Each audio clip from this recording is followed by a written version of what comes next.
Hello, everyone. Hopefully you should be able to see and hear us.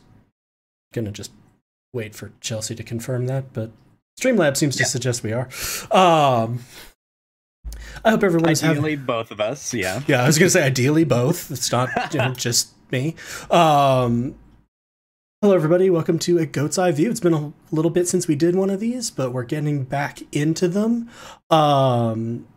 And today, or tonight, I am very lucky to be joined by our friend Tyler Crumrine, game designer, founder of Possible World Games, and designer of Beak, Feather, and Bone, to talk to us some about Indie TTRPGs. Yeah, thank you so much for having me. It's been a while since the last time I hopped on A Goat's Eye View to talk with y'all about, safety and consent and everything in gaming. And yeah, I'm so happy to have something to come back and talk about with all these projects and stuff going on. And also to, chat with your community some about all the cool design space happening here in indie RPGs beyond the stuff that I'm doing. Because it really is just an embarrassment of riches out there. Yes, and I didn't actually expect this, but in retrospect, I should have. Chelsea wrote a poem for this. Table talk, awesome questions and insight. The content, participants, chat, and chill vibe are always such a delight. Gonna subtly request that discussion on DMing and that one Muppet. I promise you at least one viewer will absolutely love it. Big excite for the return of Goat's Eye View. Much love. I can see and hear you. Thank you so much, Chelsea. Hope you're feeling a little bit better. Thank you so much, as always, for the poem. It's always so much fun. Appreciate it so much. Yeah, more podcasts, more streams just needed an epigraph at the start. Just a nice little dedication. The literary scene side of me is heartened by it. Yeah, very much so. So thank you so much, Chelsea. Before we get started, before we dive more into what Tyler's working on, your questions for him, couple things. Overall, !HG-info in the chat will give you a link to all of our socials, our YouTube archives for all of our Let's Plays, our podcasts, whole bunch of stuff. So you can use that command, sort of one-stop shop to find out more about us. If you use !merch, you can get some of our very fun merch, if I say so myself as the person who designed a lot of it. I am wearing the Helpful Goat shirt. I am currently sipping my green tea from the Moontree City mug. But yeah, !merch takes you to that. And before anything else, also, again, on a slightly heavier note, but !donate right now is focused on the organization StopAAPIHate.org. AAPI, Asian American Pacific Islanders. It says something that it has been almost completely buried in the news cycle with the shooting in Atlanta that claimed 8 people's lives and reflected a recent spate of violence directed against members of the AAPI community. 3,800 hate incidents reported in the last year alone. Hateful racist rhetoric around COVID-19, generally assaults happening pretty much daily, which include assaults that the police and the community are like, no, we see no reason to investigate this as a hate-based incident. So again, we encourage you, as always, follow that link, donate if you can. Also, those links down below, there's an article in it which takes you to some local organizations. See if there's a local organization in your area that's working to try to promote racial equality for members of the AAPI community. And as always, just your local dollar goes a long way. Find a list of Asian-owned businesses in your area. Asian American Chamber of Commerce or someone else probably has one, and that can give you the ability to support an Asian American-owned business for stuff that you would have gotten anyway. Buy one of your lunches that you were going to have anyway there.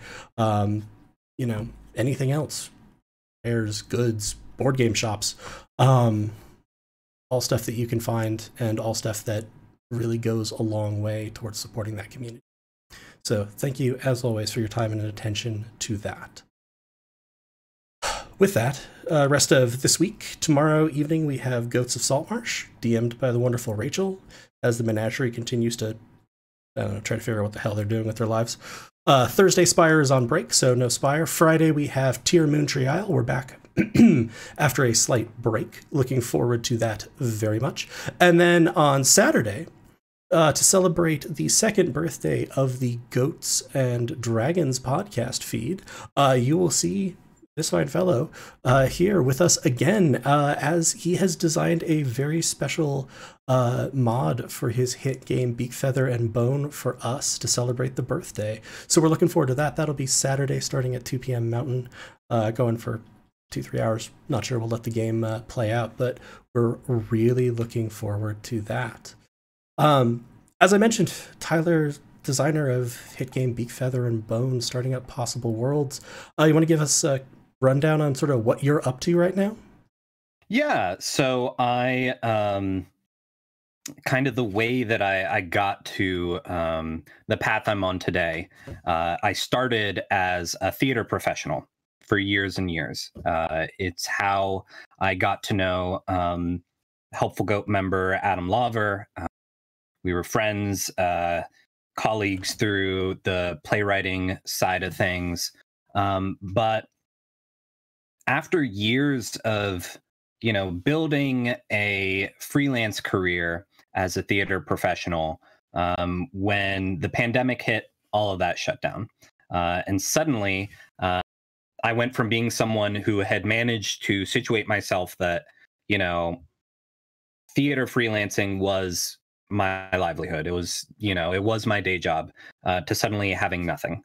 But thankfully, I had also been getting more and more involved in tabletop RPG editing and design over the last 2 years. I had freelance edited a handful of projects for folks, most notably some projects for World Champ Game Co., including their Zine Quest 1 entry, Wish You Were Here. And I had so much fun working on these projects that when Zine Quest 2 rolled around, which was a Kickstarter push to encourage people to put out more kind of like small staple-bound projects as opposed to, buying into the myth that every RPG book needs to be a 300-page hardcover. Mm-hmm. Just kind of saying to folks like, hey, you can like make a more affordable, more attainable game and kickstart that as well. So for Zine Quest 2, I put out a game of mine that I had designed and felt confident in, fully expecting it to just, maybe fund. And it was Beak, Feather, and Bone. It's a game where you label a map as you play the game, and a story emerges from that map labeling. It really took off in a way that I didn't expect.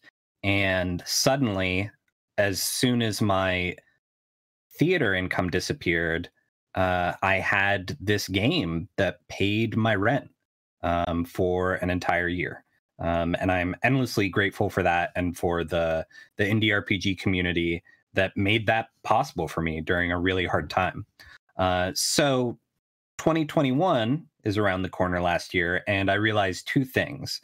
One, that I'm going to be completely screwed on taxes because I did not expect this Kickstarter to do nearly as well as it did. And two, that I had a degree of momentum that if I wanted to try and go legit, if I wanted to make a go at, treating tabletop RPG design as my day job, the way that it had been by default for the last year, that this was my opportunity to do it.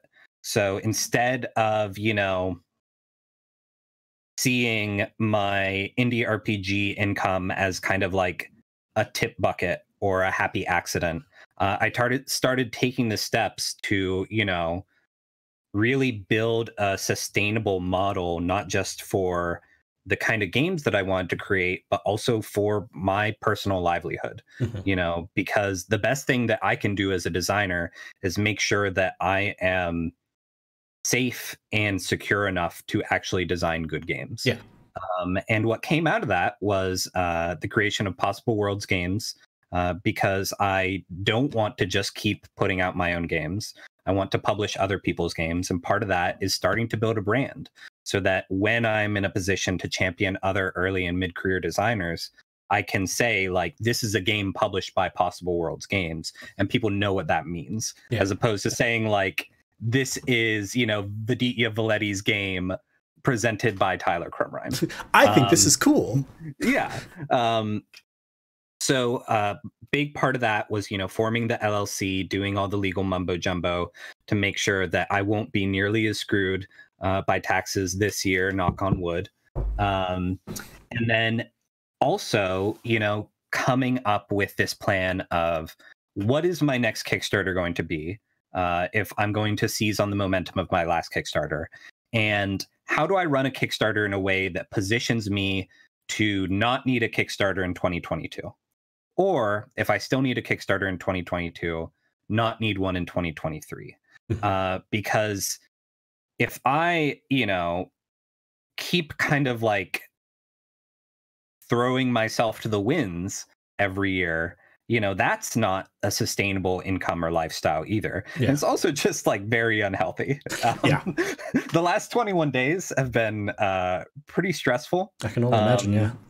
And I'm very grateful for everything that we've accomplished, but also, like, I am excited to put these games out in the world so that I can, you know, take the foundation that I've started with this Kickstarter and keep building on it.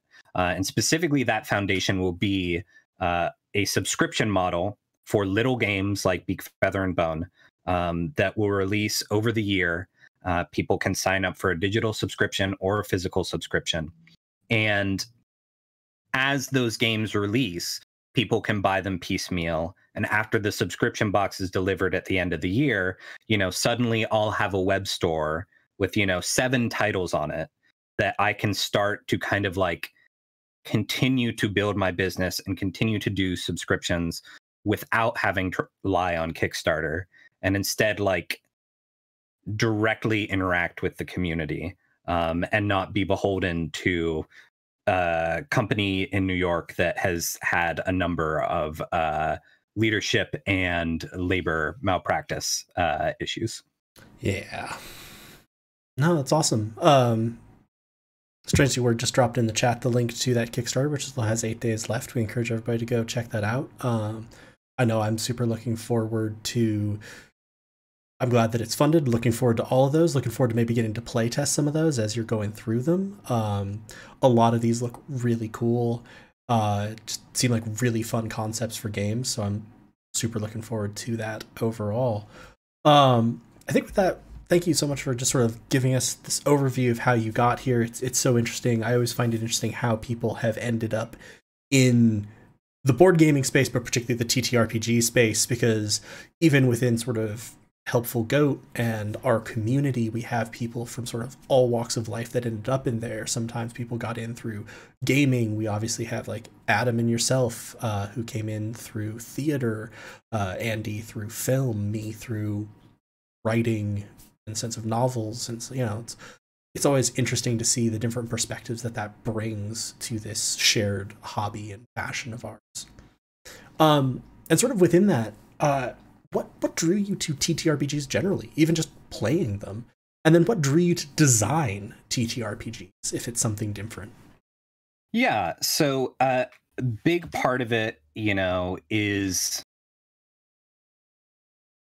similar to a lot of people's experience, where I had friends who are interested in playing D&D, and I was the one who was committed enough to the idea to go out and buy the books and be like, all right, I'll DM, I'll run the game.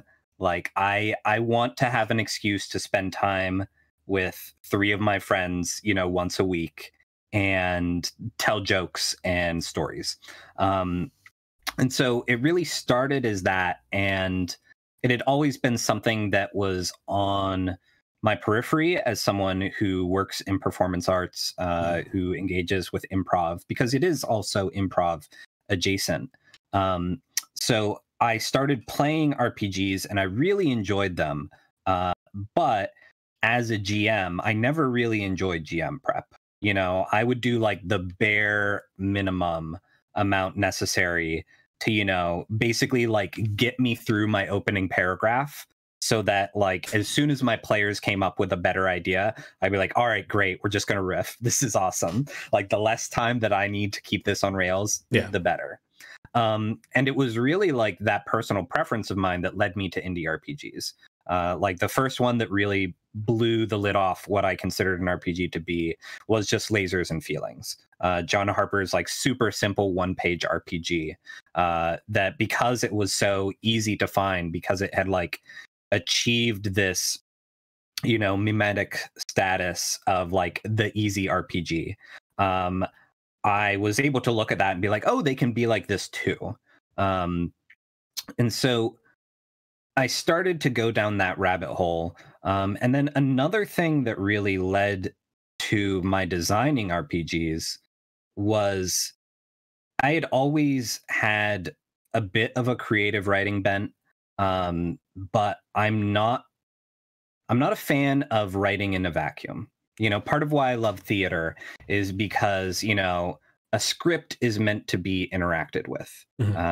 You know, it's facilitating storytelling between bodies. And even if you never see a play performed and you're just reading a script, you know, there's something about like the theater of the mind that happens when you read it, where like you are kind of like imaginary casting these roles. And so I worked in theater though, and so I didn't want to write plays because it was my day job. Yeah. And anytime I would write it, like my editor brain would kick in and I would be like, oh, well, this isn't as good as the Pulitzer Prize winner you worked with the other week. Like, like, who are you, dummy? Like, why should you think you're good enough to write a play? But when I tried to write poetry, or when I tried to write, you know, novels or short stories, I felt like I was just kind of like monologuing into the void. And it just made me very self-conscious. It was like, what do I have to say that like I can expect someone to keep their attention on this? And so what I started to do was, inspired by the D&D games that I was playing, I started writing in second person. You know, I started writing my creative writing the same way that I would write my GM notes, you know, or be a lot of like, you know, you step down a path and you see this or that and the other thing. And I found this style of writing that let me kind of create a creative writing style where I was able to do world building, where I was able to, you know, make commentaries on society or like tell dumb jokes and things like that. But it asked something of the reader. The reader had to interact with the fiction in some way. So I felt like, you know, there was something more active and collaborative, and it took some of the weight off because I didn't have to tell the perfect story. You know, whoever was reading it would finish the second half. So I actually wrote a book of D&D poetry called Adventure Hooks. It's out of print now, but it was published by a small press called Cool Skull Press that focused on games lit. And that really was the slippery slope that led me to full-on game design, of just kind of, you know, still engaging in this prose writing style, but inviting even more interaction from the reader, and also like having enough confidence in myself as someone who understood the space, as someone who understood, you know, collaborative storytelling and like the algorithms of RPGs, that I could add more rules to it and create different kinds of stories, create different kinds of experiences with these readers who I would likely never meet, but we're still going to be interacting with my work. Yeah. No, that makes a lot of sense. And I very much feel you coming more from that writing background. One of my favorite things to do in writing is the world building, and often even the sort of scene construction, but it's not necessarily that huge narrative. And I find a real groove with that in GMing. It's like, great, look, I have built this massive world. Please go explore the parts that are interesting to you. Define more of them, you know, project back into this. I can invite you to a scene and you can take it totally differently. And that's awesome. So yeah, I have to say, I also really have enjoyed, since the first time you mentioned it, the idea of adventure hook / story prompt poetry for a TTRPG game. Yeah, and there is a lot of that, and it'll probably come up later in our discussion, but there's a lot of that writing happening on itch.io right now. You know, a lot of folks are framing it as lyric games, but really it is just this kind of like poetic style that recognizes, you know, the act of reading a game also being as much a part of play as actually playing the game. And a lot of it is like, you know, this is poetry, or that you could hear at a literary event and be like, wow, that was a really good poem. And because people are saying like, well, actually this PDF is downloadable as a game, you know, that changes your entire perception of what is required of you as the reader. Mm-hmm. Yeah, makes a lot of sense. So you've talked a lot, like we even just talked a little bit about itch.io and the sort of lyrical gameplay style, but what would you sort of describe of the indie TTRPG scene right now, especially in the sense of like COVID, of course, has brought so many changes to how we interact. You know, your friendly local game store is just not nearly as much a thing in America right now, etc. How has that sort of impacted this scene? Yeah, well, a big part of it is the way that people are designing games.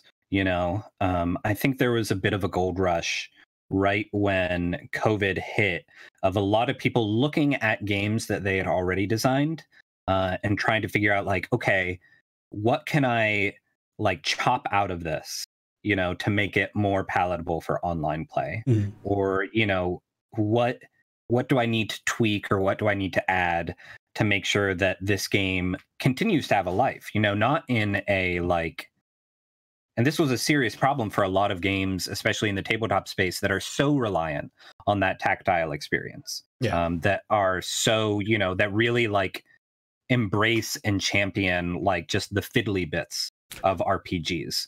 A lot of people have had to figure out ways to adapt for that. And that was kind of like the first wave of like COVID reaction type stuff. A lot of people saying, this is our ongoing campaign. How do we adapt it to an online format?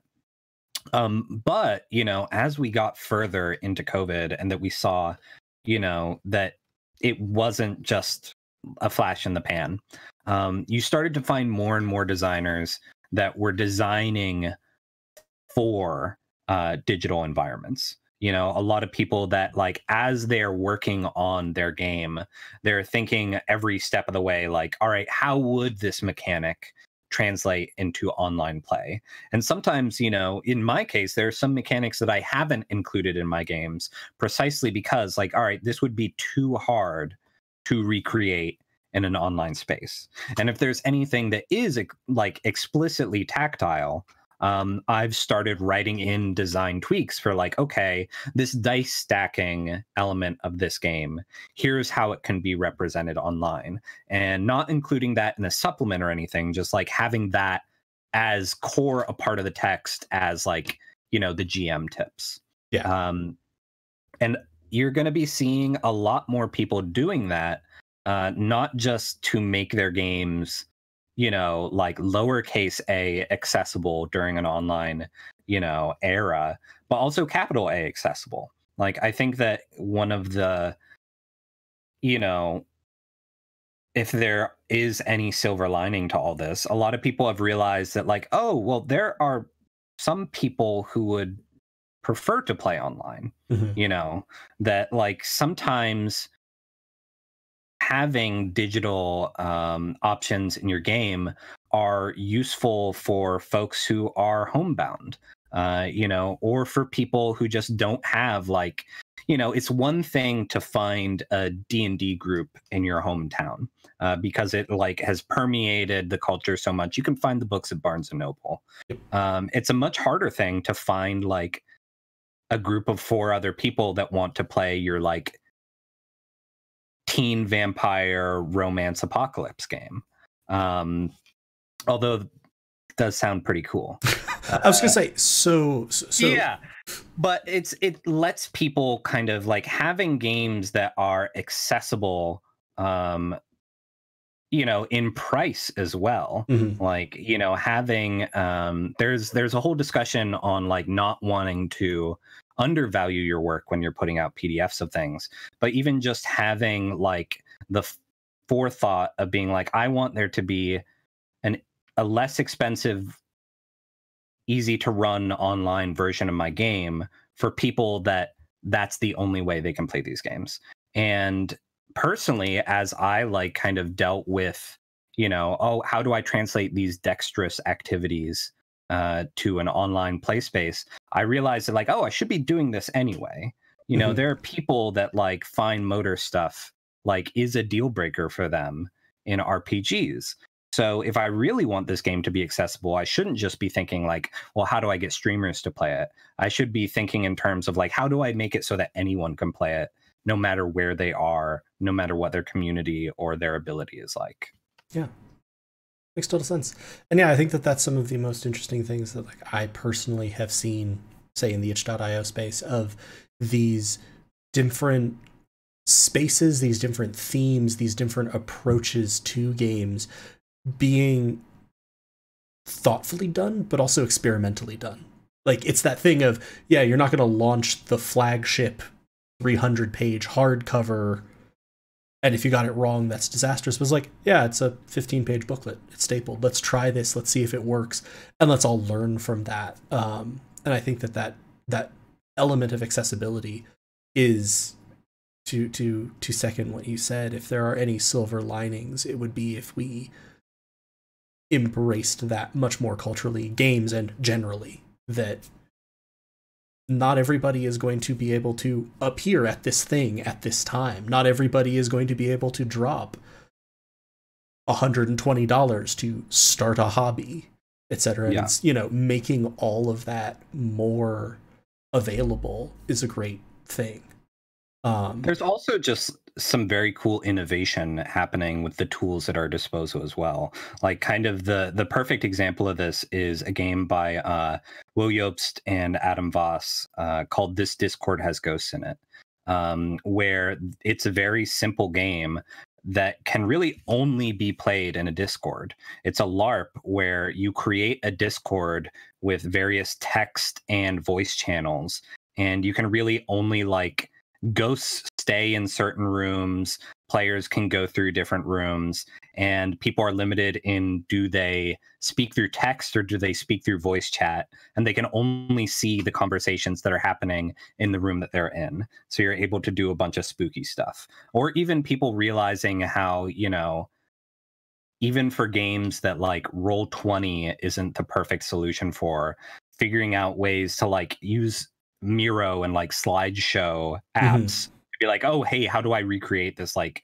shared sketching experience? And I think that a lot of this stuff is going to, bleed into table culture too, once the pandemic is over, of a lot of innovative stuff where the same way that people are thinking right now, like, all right, how do I translate this tactile experience into a digital space? I think a lot of people are going to be looking to translate these digital experiences into a tactile space as well.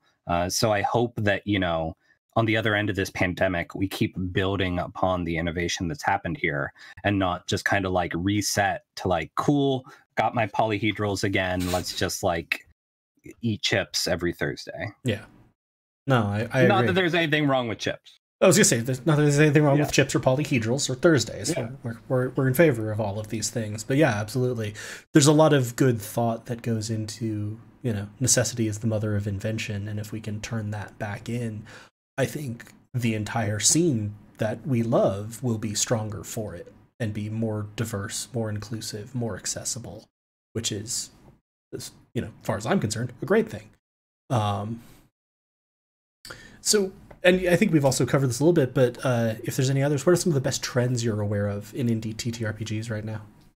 Yeah, so I think that one of the things that indie RPGs really have going for them is they are much more digestible. Like, I was having a discussion with some folks today about how D&D, is kind of like going the Xbox route. It is less a system and more like a platform, like at a certain point, it's they're not trying to like sell you the Xbox, they're trying to sell you the like Windows subscription.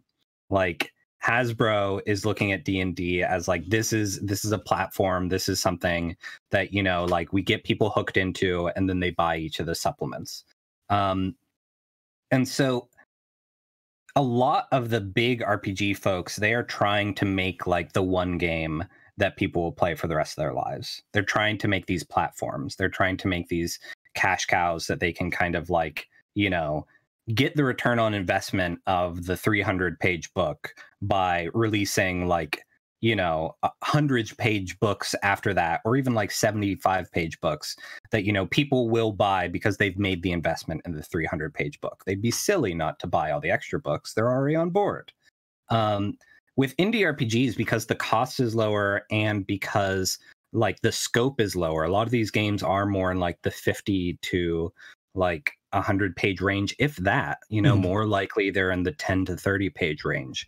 And because the prices are more like, you know, $5 to $30 and not $30 to $60, you know, it's easier for people to be like, oh, I would like to play a game of Russian aristocrats.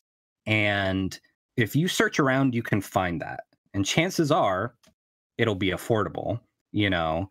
And also because it is a shorter game, because it is focused on a more specific experience, you know, someone isn't trying to make like a universal system that you could potentially play Russian aristocrats in. They're making a Russian aristocrats game. They're going to use every piece of the buffalo. Yeah. And so when you know, like pay the $15 for this shorter game, you're going to have like a really tightly curated and specific experience that you're only going to be able to have with this game, as opposed to something that is more of like a blunt object where they're trying to, you know, like, well, you can use this to tell any story. And I think that that is like the exciting thing about the indie RPG scene, is just there's more small specific experiences that will create kinds of play that you're not going to find in your D&D campaign, you know, not because there's anything wrong with D&D, but because D&D isn't made for it. Yeah. You know, and that's why, like, as I'm developing these games of mine, like, I'm not trying to make something that replaces your D&D game. I'm trying to make something that is like, okay, what is something that would be really hard to do in D&D, or what is something that like this mechanic serves this specific kind of story. Yeah. No, and that's certainly one of my favorite things, looking at places like DriveThruRPG or itch.io, any place that these indies are, because it's like, yeah, you know, you use the Russian aristocrats example, but it's like you can find a game about that topic, and guess what, compared to picking up a player's handbook for D&D, it's like, oh yeah, it's like $5, or pay what you want, or, you know, 15 if you want the PDF and the hardcover little booklet that they'll send to you. And it's, you know, some of my interests, like I was a historian by training, etc. There's a game, and I forget the author off the top of my head, it's been a little bit since I looked at the book, but Never Going Home. What if eldritch horrors were involved in World War I, the most arguably horrifying war in human history? And it's like, oh, there's a game for that. And that's that's a story that I'd be really interested in getting to play. And it was also very interesting reading that one, because like you were saying, every part of the buffalo, it's very carefully sculpted, like even down to this system of, no, think about the memories of this character. Like there's an entire sort of mechanic around travel and explicate your backstory by the things that you remember as you're marching to the trenches. And it's like, that's just so on point with the flavor of World War I, and that's cool. And it was super easy to pick up. So yeah, and as always, if this hasn't bubbled up enough, I encourage anyone listening, go check out things like DriveThruRPG, itch.io. You're gonna find some really cool stuff out there, and it's a lot easier to pick it up and try it. It's probably a lower time investment to learn the game. Honestly, it'll also be a better crafted introduction to the game compared to the large game company ones where it's like, my brick to read for the day. Because like I personally at this point in my life, I don't really want the 300-page books either. You know, not even just from like a cost perspective, Like, I'll gladly pay, $25-$30 for a short, like, really well made game with beautiful art and like cool mechanics. But I don't I don't really have the time to like learn an entire new RPG ecosystem. Like, I would rather just be served up a nice meal. Well, and it's and that's very related. Like, obviously, we do a lot of game streaming. We have a lot of different interests, and I like trying to play systems other than D&D. But one of the things that also always hits in the back of my mind is like, all right, what time investment am I asking of myself? This is, I have to slot it in somewhere. And what time investment am I asking of other people? Anyone who is watching in the chat who is familiar with our content knows I love me some cyberpunk. I own the Shadowrun book, and I swear to God, I've looked at through something like, I can barely get through this. There is no way I can logistically expect 4 people to get through a thing when I still haven't figured out the character creation. No, yeah. I just can't do it.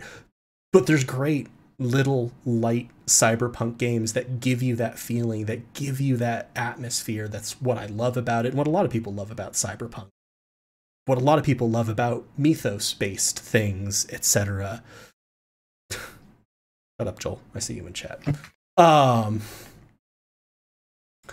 But yeah, no. So again, thank you, Strangely Word, for dropping those links in there. But I encourage everybody to go look at that. There's also, both of those sites run sales almost constantly. They highlight really cool stuff. Pick up a thing, flip through it, just check it out. If nothing else, even if you're not able to get, the game group together who can do that, you might find some inspiration of, oh, I really want to try to do this thing in a bigger system or something systemless. Just, this is a type of story I really want to tell. All of the games included in my subscription could also be lifted as mini games in a larger campaign. Mm-hmm. Really what I'm doing is I'm designing like short curated experiences that someone could sit down and play it and it would be a complete game. But also, like, I'm hoping that these simple mechanics are versatile enough that they can be hacked and, used by other people. Because as a designer, you have to like assume that whenever you put something out into the world, like no matter what kind of copyright protection you're going to have on it, like people at the table are going to use it in ways you don't expect. And I like to, also kind of design towards that, make something that is easy for people to like, adapt it to their purposes instead of feeling like, well, I can only do this if I have this specific number of people that are this on board for this kind of thing. Yeah. No, I think that's really cool. One of the big things that I'm looking forward to as I continue to develop this world of tier is that ability which is right now D&D campaigns, but is that ability to have some of these other games that are better suited to some of those aspects exist within that world. Because it's like, great, we can tell a better story around this using this system. And it's not like the D&D rules have to permeate every aspect of it. And we've even done that with like Fates of Rin. We played Trashkin in Burden. And, that was a blast. That was a ton of fun. And so I'm looking forward to bringing more of that to tier as some things keep happening. Yes, that is a teaser for any of you who follow along with tier. So Sam and Andy kind of asked a pair of questions that I thought interrelated pretty well. So what does your design process look like when you're developing a new game? You're currently going through that with 6 games. And how do you sort of choose themes? What do you think what makes it feel compelling to you? What makes you think it will be compelling to other people? I mean, a big part of it is shower thoughts, like the fact of the matter is that when I started working on this subscription box, it wasn't 6 games, it was 12. And they were all games where like I would have an idea in the back of my brain, and this started as far as like 3 years ago, where I would get a concept for like a single mechanic or something like that, or a kind of story that I wanted to tell, and I would just write it on an index card and I would put it somewhere on my desk. And, as I came back to it, as I had time, as like I had these other brain blasts, often while I read other people's RPGs or I listened to podcasts or things like that, or I played games, like something would unlock, or I'd be like, oh, that's kind of the connective tissue I need to get to the next place that I want to be in my design. But really, a lot of the things that I talked about as strengths of the itch.io and like indie scene in general, these like small specific experiences, has really informed how I design too. You know, I'm designing expressly like within that kind of 30-page limit, where I was like, I don't, there's a whole discourse about like racing to the bottom price wise as far as charging for RPGs and specifically charging for digital products. And there are some people who are of the opinion that like a 300-page book should still only be $5 digital because it's not real. Like, you shouldn't charge me real money for it. But that's ridiculous. Listen. You know, so much work has gone into that. They should be charging, you know, like close to the cover price for the book, if not the cover price for the digital version. And so rather than like, but on the other side, I want my games to be affordable. Like, that's a real priority for me. Mm-hmm. And so rather than write the 300-page game and charge $5 for it and undersell my labor because I want this game to be affordable to people, I'd rather be like, okay, I want to sell this game for $5 digital, $10 print. What kind of length do I feel like that warrants? You know, what is reasonable for me to like ask of myself to ask this of other people?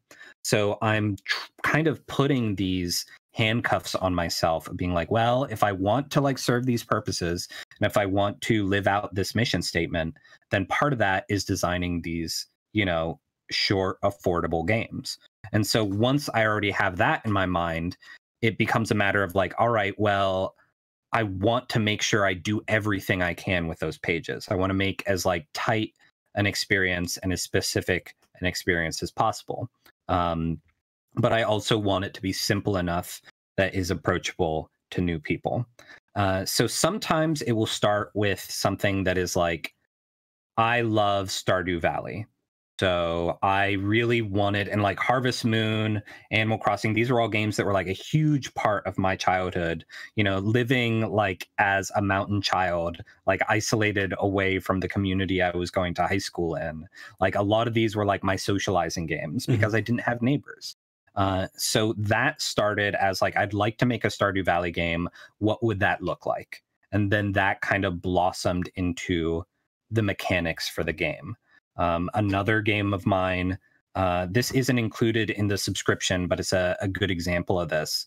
I love Boggle. I love the game Boggle. And I was like, how would you create an RPG based on Boggle? And that is what like I retrofitted into my detective game. That will, you know, probably be part of the next subscription, where you jumble up a boggle and you have these words, and whatever words you find, they're canonically part of the their clues in the case. And so the game is figuring out like, wait a second, how would this word be part of it? How do you tell the story if that has to be true? Game. So really, I come at it from either way. Sometimes it is like, oh, this is a cool thing you could do with dice. Other times it's just like, well, I love anime, and so I'd like to make an anime game, but I'm also a white guy, so I don't want to like make a game where like, you know, I am appropriating someone's culture or appropriating another art style. What do I actually love about anime? Oh, I love like tournament arcs and I love superpowers. How do I make a game that is about that? And that, you know, focuses in on that, and then, you know, other people can transplant it into the kind of worlds that they want to build and the kind of stories that they want to tell. Yeah, awesome. I think chat has agreed with me, but also I'm like, oh, I want to play test the Boggle one. That sounds very fun. Yeah. As someone who also loves Boggle, like keep having, you know, I'm gonna be cranking these guys out. So I will definitely be coming to Helpful Goat to do some playtest streams And and things. that also sounds a lot of fun to me, because some of, you were commenting on that. It was kind of funny. The resonance of experiences that you were describing. You just described Harvest Moon and Animal Crossing and Stardew Valley, and these sort of very important touchstones for you. And you were describing then, Boggle and sort of Mystery Story, and here's how you do this. And it took me back to my childhood and playing the sort of point and click mystery games of, oh, here's this clue, and I'm like, yeah, that puts me right back there, and I love those including games. like, okay, medallion plus piece of string. How was I supposed to know that would get the necklace? I was gonna say back in the the good old days before the internet, and no, just click everything. Like, you learned about permutational sets as a kid because you're just like, I'm click no click no click. Oh god, yeah. The other big part of my design process is like, I do want these games to be newcomer friendly. And that is in some ways difficult, but is more a problem of like vocabulary than anything else. Because like I share an anecdote on the Kickstarter page about how I design games for my younger brother, who's a farmer, and doesn't own any RPGs, doesn't really have interest in owning any RPGs, but he's a great storyteller.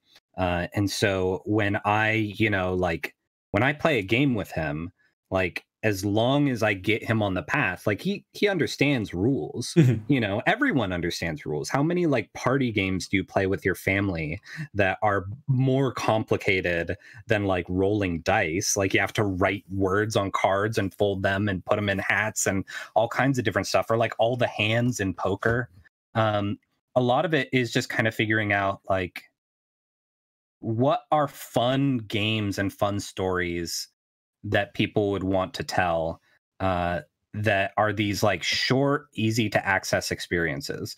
Because like, my younger brother doesn't know jack about like D&D world building, and he doesn't really care about like, Harry Potter or Lord of the Rings or like fantasy settings either. Mm-hmm. But, he and his wife watch a lot of The Bachelorette.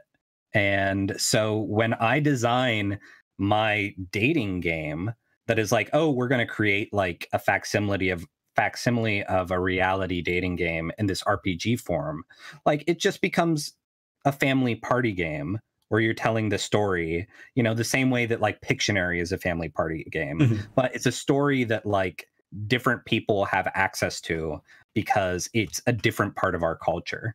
So when I say that like I'm designing the Stardew Valley game, like, it isn't assuming that everyone is going to have the same like slow life video game touchstones that I do, but someone might have an easier time like imagining like, oh, this is like a little creative writing game. I can imagine what it would be like to live on a farm, Mm-hmm. versus someone being like, I cannot imagine what a cyberpunk dystopia would look like. Around. Sorry. There's my social commentary for the episode. Yeah, no, but I love that. I love that ethos. I love that. Like I said, it's one of the things that I like, is that there's something out there for people, and I think that that's some of the stickier, harder parts of accessibility that we talk about, is that not everyone is going to have that shared frame of reference. Not everyone is going to go like, oh, Fireball, of course, and understand this sort of cultural canon around Fireball and D&D, but it doesn't mean that they don't want to do really cool things and get to live out these really cool, when I say fantasies, I don't mean a fantasy setting, but these kind of storytelling moments and heroism or day-to-day life or anything else, and that they can't be really, really good at it. Yeah, the one like fantasy game, the explicitly fantasy game that I have in the bundle is called Wishless. And it could just be played like a D&D type adventure. But the core conceit of it is that all of the players were granted 3 wishes. Everyone in the world was granted 3 wishes. Every single person got 3, and almost everyone has used them up already. And the game is about finding the people who have like saved a wish, because they're actually the most powerful people in the world. And it is much easier to like ask someone to imagine what would it be like if you had 3 wishes, than to ask someone to imagine like what if you were a wizard with an infinite number of spells. Because it's still just saying like, hey, let's go to a land where magic is real, but it's recontextualizing it in this way that is a bit more understandable, you know, through the lens of popular culture, and not this specific niche of popular culture. Yeah, no, absolutely. Someone commented on sort of the indie TTRPG scene. I don't think I managed to enunciate a single one of the letters in that acronym. Seems like it gets more packed by the day. What can game designers do to stand out or to sort of break into the industry? I think part of it is like the same thing that, you know, to break into like any kind of creative writing, is like write the game that only you could write, you know, design the experience that you are uniquely qualified to. And then also like do the thing that other people aren't doing, you know. It's one thing to like make one more fantasy heartbreaker. It's another thing to like make this very specific experience like that is based on your, you know, something that you have unique access to. So like off the top of my dome, the first creative writing I ever did was part of a role-playing forum. It was called Insider with 2 eyes in the middle. It was a forum for the trading card game Magi Nation, which nobody played, went out of business. But I was the mod of Oroth. That was the water realm. I was kind of a big deal.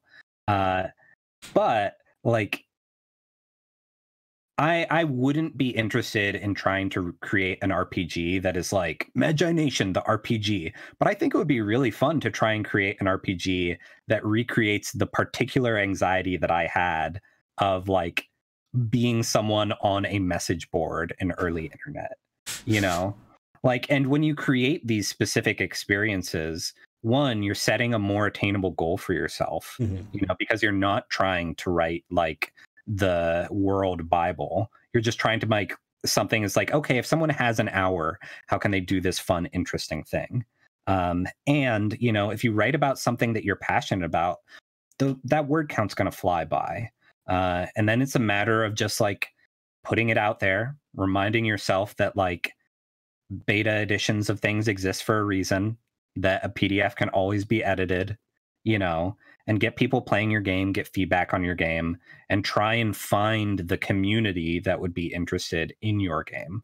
You know, it's very like, I think that in terms of play testing, it's always going to be more valuable to get like 5 people who really care about the thing that you care about, you know, and are experts on the topic that you're trying to create a game about, versus, you know, like get 5,000 people to play test it and like half of their responses are, you know, where's the fireball? Well, and that's a big thing, and that's the thing that we've talked about in Helpful Goat with sort of strategic planning and sort of what are we trying to do, who are we trying to be. And one of the ways that I said that sort of to 2 people when we sort of started to think more in terms of community, more in terms of creating content for people and inviting people into that content creation process, was I'm like, if our goal is to be the big game design company, that means that everything we do is targeted to get our stuff on the shelf of Barnes and Noble. And that means that we need to do the focus groups and the playtests with 5,000 people who all say to Barnes and Noble, yeah, I want this. I'll go buy this. I'm like, that's how you get there. Yeah. But if we want to create more tailored things that come out of our own experiences as human beings that speak to audiences who maybe don't get enough attention or don't get to see themselves in stories enough, etc., that's just a different thing. It's got a different set of standards. It's got a different set of goals. And in the end, that was one that was more motivating to us. But it's like, yeah, exactly. We don't need 100 people to play test this and be like, oh, well, I think you're going to up comprehension if you tweak this little bit. It's like, no, let's find people who care about those stories and see how it hits them. I've got another secret for aspiring designers out there. You don't need to playtest games. You can put a game on itch.io, That's fair. having never play tested it, and just like in the theater of your mind being like, yeah, I think those would work. And like releasing a game is a kind of playtesting too, you know, as long as you're upfront about the fact that like, hey, this is a work in progress, let me know what you think, then go for it. And a lot of these lyric games that I was talking about too, like some of them are designed to be impossible to play. Like write a weird game poem, put it out there, and let folks interact with it. Yeah.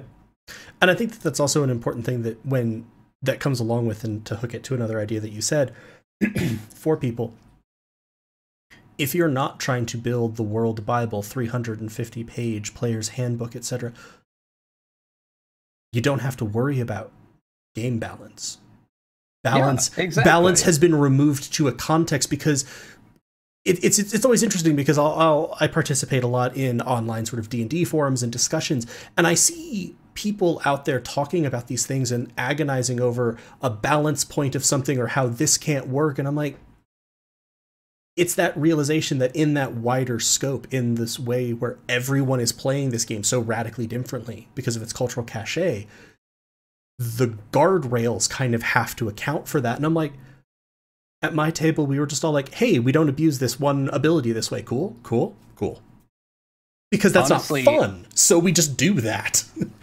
One of my favorite pieces of design tech that I've used in some games is just like being okay when the math breaks. Just make the rules breaking part of the rules. You know, all you have to do is include like a footnote that says like, doing this will break the math of the game. Decide at your table what it means for you when the math breaks in the game, you know? And some people might decide that like, oh, that means it's this like super overpowered success. Or some people might decide that what it means for our table is even though your number's really high, like you just broke existence. Yeah, you just punched a hole in reality. Yeah. That doesn't go well for anybody. I think that's a really good tip. That's also, it's interestingly related to a tip that I've given and had gotten in the sort of career of creative writing. Like, do it. Put it out there. Especially with the internet, there's tons of forums that you can put it out there, and that's the only way you're going to find out more about it. And with things like itch.io, DriveThruRPG, print-on-demand shops, and places that just make PDFs accessible, it's a lot easier. Yeah, another last piece of advice that I'll give in this section is itch.io does a lot of game jams. Where there will be a theme. So like one of my first games that I designed was for the record jam, where they say just like design a short game based on a song or an album, you know. And the advantage of game jams is not only does it give you a prompt, you know, so it's not all on you to come up with the perfect idea. They're helping you along the way. They give you a deadline, because usually a game jam is like 30 days or something. So you're like, okay, it doesn't have to be perfect. It just needs to be done within these 30 days. But also it gives you a built-in audience, because best practice with game jams is, you know, after you submit your game, you check out the other games that people have submitted. And when everyone has the same understanding that like, hey, this is just like a fun experiment that we're all doing, and winning the game jam is not writing the best game. It's just like finishing within the parameters. You know, you're going to find so many people that like give your jam and your game the time of day because you've entered into a community with them, even if it is a community that only lasts for 30 days. Yeah. No, I think that's another really awesome point. Speaking of the advice side of it, a question from Sam that I very much liked. If you could go back in time and offer a piece of useful advice to yourself when you got started with this creation and publication, what would you say?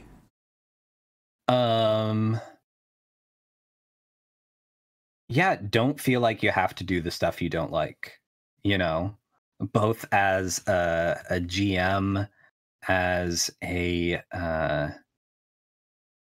designer. You know, there are so many things that like early in my RPG career, I was doing the extensive GM prep, writing out the World Bible because like I thought that's what I had to do, you know, because like D&D profits from selling you the idea that GMing is hard, you know, like if you believe that like, oh, GMing a game is one of the hardest things you can do, it takes so much work and prep, then they're going to sell that many more supplements, because it behooves them to say like, don't write the World Bible, buy our Curse of Strahd book, we've done all the work for you. And so I was just like doing all this work that I really didn't enjoy, and ultimately that led to Beak, Feather, and Bone, because what that game does is it gamifies GM prep. Like, it lets you label a map and create NPCs with your players, because that was just something I didn't like to do. But even when I was writing like my first RPG style book for publication, like I was again making one of these world Bibles because I thought that's what was expected of me. And I really like wasted so much time and effort and anguish, you know, working on this thing that I was like, this isn't even a book that I would buy, but I feel like it's the only kind of book that exists. But I feel like it is the RPG book. Yeah, exactly. And so I would just tell myself, like, don't try and make an RPG you hate, you know, find RPGs you love, and then like find out what about those experiences works better for you and try and do that, which is eventually what I did, but it took a while. Yeah. No, and I think that's really good advice. It's one of those things where there's, again, interesting sort of distinctions and complementarity, but it's like, I think I also follow that advice inadvertently, but like one of the reasons that it might have been easier for me is like, I enjoy the World Bible. That's one of the things I love, is like I've really enjoyed getting to work out with Tyr, all of these other things, but the stuff that I didn't necessarily love was like needing to sort of prod players along and being like, okay, here's the thing.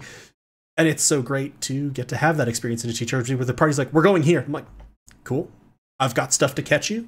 We're ready. And if you need to, if you define what you want to find there, I'm totally good with being like, let's scrap those 2 pages of notes. We're doing that now because it sounds fun. And that one of the nice things about like these kind of catch-all games like D&D, because I don't want to just shit on D&D. No. The Wizards of the Coast and Hasbro do plenty of that themselves. It's true. It's like, it is nice that I know that when I run my ongoing D&D campaign, like we have one player that, you know, has their story that they want to tell. They've kind of written their world Bible on their character. We have 2 players that are just there to eat cookies and tell jokes. And we have 1 player who's super into like power gaming. And the fun part of the game for them is like getting to the role where they see that like they built their super special boy. And so a nice thing about like a campaign like that is that you can like have a group and kind of, you know, touch on everyone's preferences. And ideally a good group is going to be something where like, including the GM, who is also a player, you know, a style of play that complements everyone and that kind of works together and where everyone's getting a little bit of what they want. But in terms of like what I am capable of as one person and not like a team of people, you know, it's much more attainable for me to say like, you know, I'm going to design a game just for the cookie people. And like, what is a game where I get the other stuff out of the way so there's just enough connective tissue for them to tell their jokes. Yeah. Or similarly, you can make the game that is like, this is going to be the crunchiest game on earth.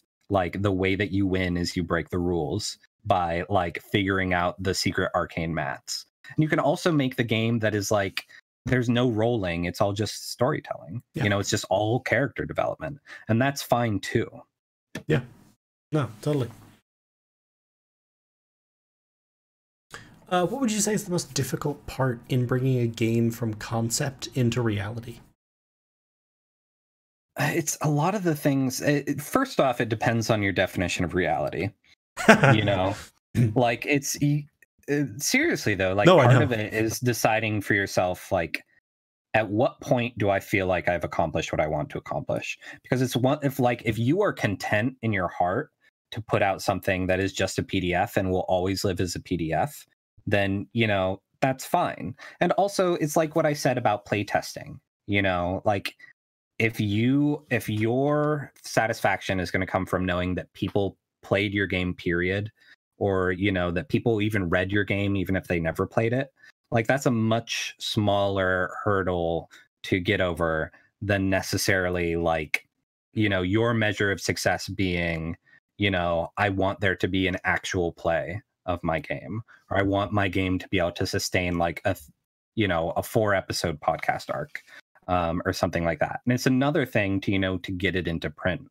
And so the hardest thing really is, one, like setting your expectations realistically. Part of it is even just figuring out for yourself like what will and some of this just comes with therapy, but part of it is just being like, how far do I want to take this? Because it's very easy to fall into the trap of content creep, where like no matter what benchmark you reach, you're always looking one above. Like it's one thing to be like, I am content putting out a beta of this, and if it never goes to alpha, that's fine. It's another thing to say like, this PDF is expressly to raise funds to like print a version of this, and then maybe you print like a soft cover and you're like, well, it's not a real game because it's not a hardcover. So I think the hardest thing is just like having that frank conversation with yourself of like, okay, what will I be happy with? What does a win look like? Yeah. And I don't want to say to people like, you should be happy with anything. Like if you have goals, you should work towards them, and there are ways to reach those goals. But like it's very much the capitalist mindset of like, this is only successful if it becomes my everything, that can really trap a lot of people and make them feel like their work as a designer is less fulfilling, just because they're measuring themselves at really unrealistic standards. Yeah. And then the other side of it is just like figuring out things like spine creep and pricing paper and mailing is awful. So those are hard too. No, and I think that's honestly that's a really good takeaway that I would have everyone here take, because I think it applies to a lot of domains of life that we face right now. Is there are external realities, and it's not, oh yeah, be happy that you accomplished anything, but what is it that actually gives you that satisfaction around accomplishment, and weigh those things, because and to some degree you're the only one who can do it, and it's not super hard. Just ask yourself, if X happened, what would I feel? And one of the things that we hit was, I'm like, I would, again, and just turning this back to sort of Helpful Goat and some of the discussions we had, I'm like, I would actually derive more pleasure in the game design side of Helpful Goat if I could contact an organization like the Trevor Project, or someone else, be like, hey, here is a link to freely download this PDF that you can distribute to sort of your gaming stuff. You could meet with us on a webinar. We'll take people through it. We will run your games, etc., because we believe in your mission and in supporting people through gaming. That weighs more heavily for me. That inspires me more than going into a Barnes & Noble being like, I wrote that. They're both super cool. And I'm not faulting anyone who goes the other way. It's just like, find it for yourself. Yeah. And it's also one of those things where like, if you don't have a healthy view towards it, like when you reach those goals, if you don't take a moment to appreciate your accomplishment, then it's not going to feel good. Yeah. Like there was definitely a period, like when I published my first book, where I looked at it and I was like, I'm a published author now. I don't really feel any different. Like a lot of more of it is kind of like, you need to do the work on yourself to take pride in the work that you've done, and also like, notice and internalize the impact that it has on others. Because otherwise, like, there's a lot of paper out there, and you can put your name on a lot of it.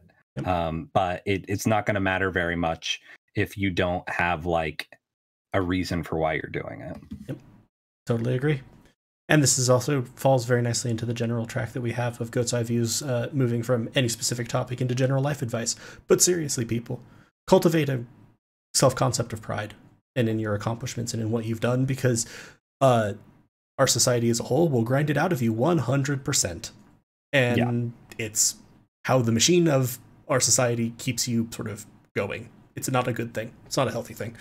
One last question that we had that was in the Twitch chat. Adam asks, speaking of theater, Tyler, I've heard you talk about how you like thinking through the challenge of staging the unstageable. Have you found ways to apply that to TTRPG design? What would it mean to design a game where you TTRPG the un-TTRPG-able? Damn it, Adam, why did you make me say that last? I'll call it a word? Yeah, it's, so much of... So my specialty within theater is impossible theater. So specifically plays that are kind of that experience where they're using the toolkits of playwriting to kind of create a unique literary experience that, like, regardless of whether you see it staged, it is recognizable as a play, and it's doing things that only plays can be done. Like, an example is when you format a script, if you have like a strong vocabulary of design that says, like, whenever it's in italics, that's stage directions.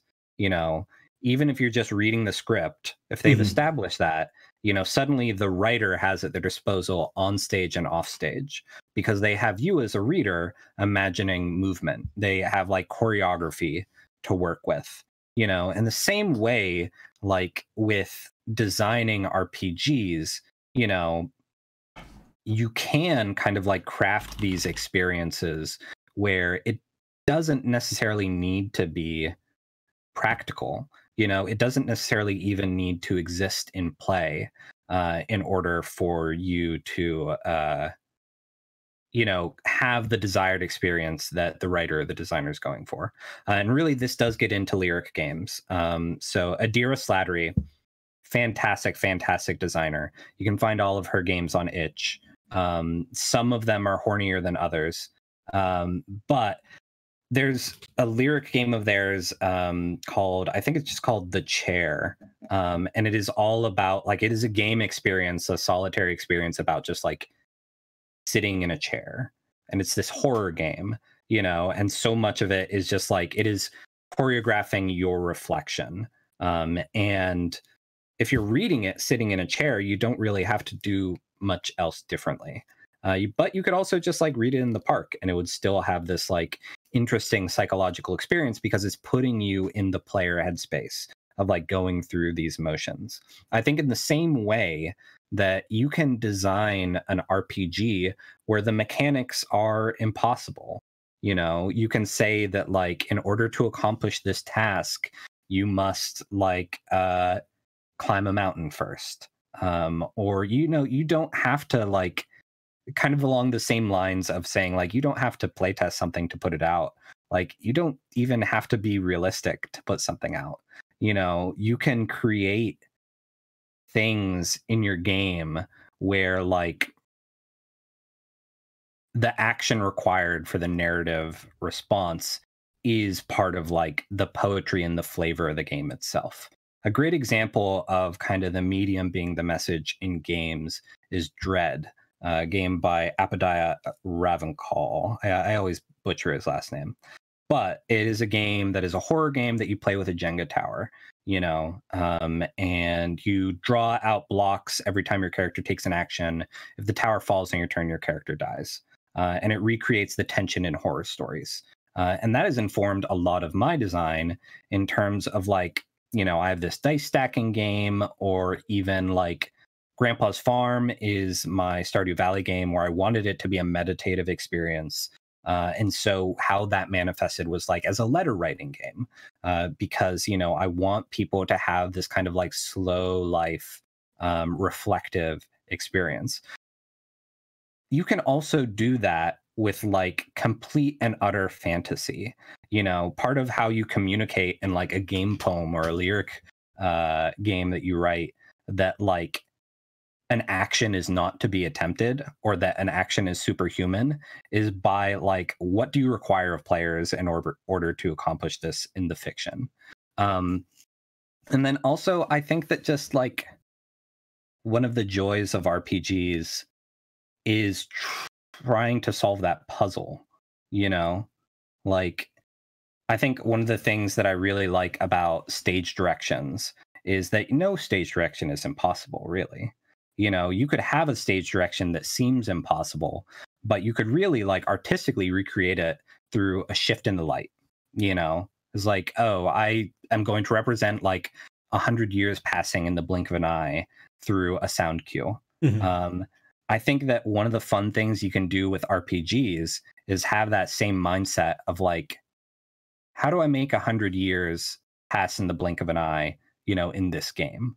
Or like, what is this like experience that could only happen in this game space?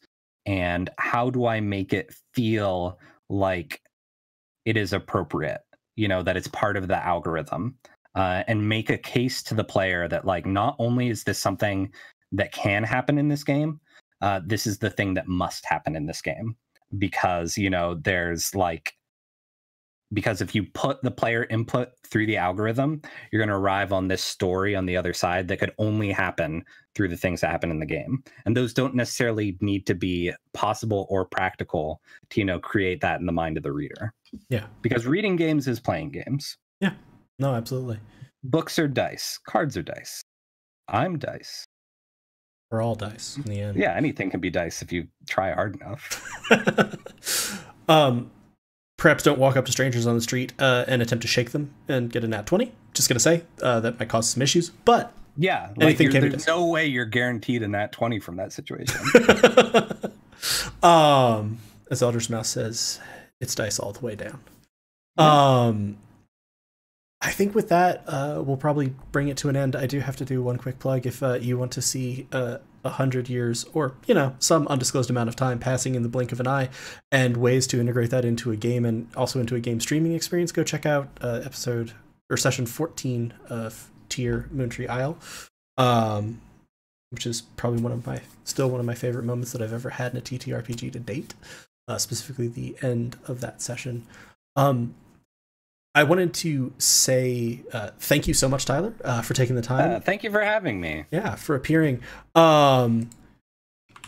Just dropped in the chat, well, 15 seconds ago from everybody in the chat's perspective. I just dropped in a link again to Tyler's Kickstarter. It's still up for, I believe, 8 more days.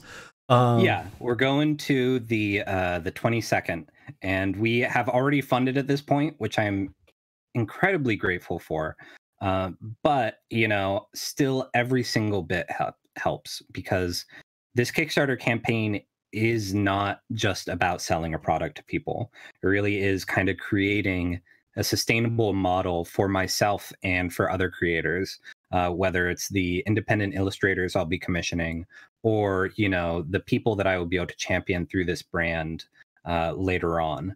And so we tried to have some tiers that are accessible for different price points. For $5, you can just get a digital copy of the game you're most interested when it comes out. $25 over the next 6 months, you're going to get 6 games. And for $50, you get the digital copies of each of the games. And then at the end of the year, we're going to send you a nice box set of the games physically printed as wire-bound notebooks. But even if you don't want to drop this money up front, this is a hustle that I'm going to be doing full time. You know, I'm going to keep selling these used Bibles. So as these games come out, you know, there are going to be opportunities for folks to, you know, buy them piecemeal, to pre-order the box set, or buy individual physical editions once those come out.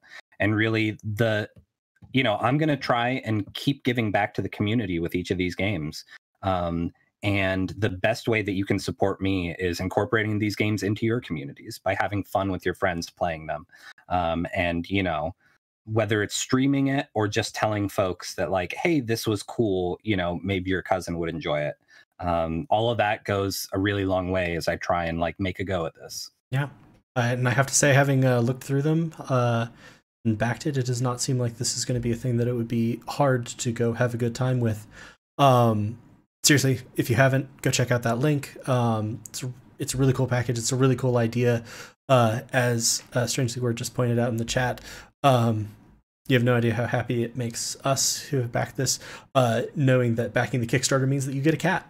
And that cat gets a home. Yeah, that's a huge plus. Ziggy is coming home tomorrow. That is fantastic. That's a huge. I promised myself that if this campaign funds, I would adopt a cat. And so, like, the morning that we hit our goal, I was on like the adoption websites on my phone, still in bed, being like, "All right, okay, is Ziggy still in foster care? I would love for Ziggy to join my home." Awesome. So yeah, thank you. And yeah, ttrpg.link/pw. That's going to be the best place to find anything. But also, like, if you are a game developer, if you are interested in asking any more questions, feel free to reach out to me on the Possible Worlds website. That's possibleworldsgames.com. There's a contact form in there, and also, a number of examples of the work that I've done. Or get a hold of me on Twitter. It's Possible W Games, because Possible Worlds Games was too long. So instead, we have a middle initial, and our middle name is William. So you can get a hold of me there. Yeah. Awesome. Again, thank you so much for hanging out with us. As a quick reminder, !Discord in the chat will give you a link to join our Discord, where you could also try to hunt down Tyler that way, because he is a member of our Discord community. Tomorrow we have Goats of Saltmarsh, where the menagerie just tries to figure out what the hell's going on. Perhaps they're all dice. Honestly, that would make as much sense to Virgil as anything. Friday we have Tyr, Moontree Isle, which I'm really looking forward to getting back into. And then on Saturday, again, you can meet this fine gentleman I'll again. Be back. Yeah, you will be back. Running Beak, Feather, and Bash. It's going to be a birthday spectacular. Yeah, we celebrate the birthday of the Goats and Dragons podcast with some gameplay with our community, gameplay with Tyler, and something made specially for us, which I know we are all super looking forward to. From everyone at Helpful Goat, thank you for tuning in. Thank you for watching. Thank you again to Tyler for hanging out with us, sharing insight and knowledge. Seems fitting from what we talked about tonight. Take care of yourselves. Take care of each other. Be well. Proud of yourselves. We love you. Good night. Love you. Good night.